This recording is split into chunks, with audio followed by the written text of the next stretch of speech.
مسؤوليinta ka socday dawladda Djibouti ee soo gaaray magaalo xeebeedka Hobyo ee gobolka Mudug waxa ku soo dhaweeyay maamulka degmada iyo wasiirka ka tirsan dawlad goboleedka Galmudug socdaalka mas'uuliyiintan ka socday shirkadaha dhismaha ee dalka Djibouti ayaa ku saabsanaa qiimeynta dekedda magaalo xeebeedka Hobyo wasiirka wasaaradda amniga dawlad goboleedka Galmudug Madane Axmed Macalin Fiqi ayaa faahfaahin ka bixiyay socdaalka wafdigan ujeedkuna waxa inay indheeyaan saxan ku sameeyaan dekedda Hobyo oo madaxweynaha Galmudug iyo wafdigiisii booqday toddobaadkii hadda tagay dalka Djibouti ay kula soo ballameen hay'adda dekedaha Djibouti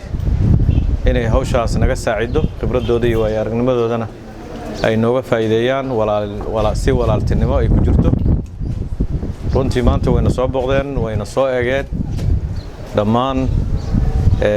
assessmentigoodii iyo saxankoodii way soo sameeyeen waxaan rajaynaynaa haddii Ilaahay yiraahdo saxankaasi inuu ka dambeeyo hawlgalkii lagu fulin lahaa in deegaankan Galmudug uu helo deked mas'uuliyiinta ka socday shirkadaha dhismaha dawladda walaalaha ee Djibouti ayaa sheegay ballanqaadkii aan qaadnay yaan ku nimidnay ujeedaan u nimidnay dalka Hobyana macluumaadkii aan ka doonayna waan wada helnay warbixin fiican way naga siiyeen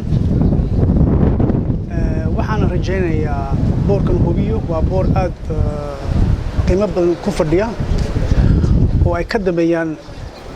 ilaa 40 milyan oo u baahan in loo adeego يا كذا بيسا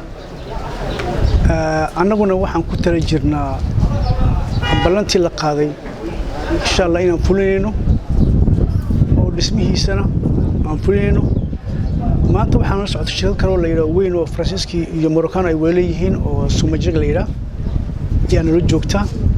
taasina macluumaad badan bay qaadatay injineeradii qiimeynta ay sameeyeen mas'uuliyiinta ka socday dawladda Djibouti ee walaalahan ayaa ka dambeeyay socdaal dhawaan halka uu ku gaaray madaxweynaha dawlad goboleedka Soomaaliyeed ee Galmudug Baasha Cali Xaashi raadiyaha TV qaran Hobyo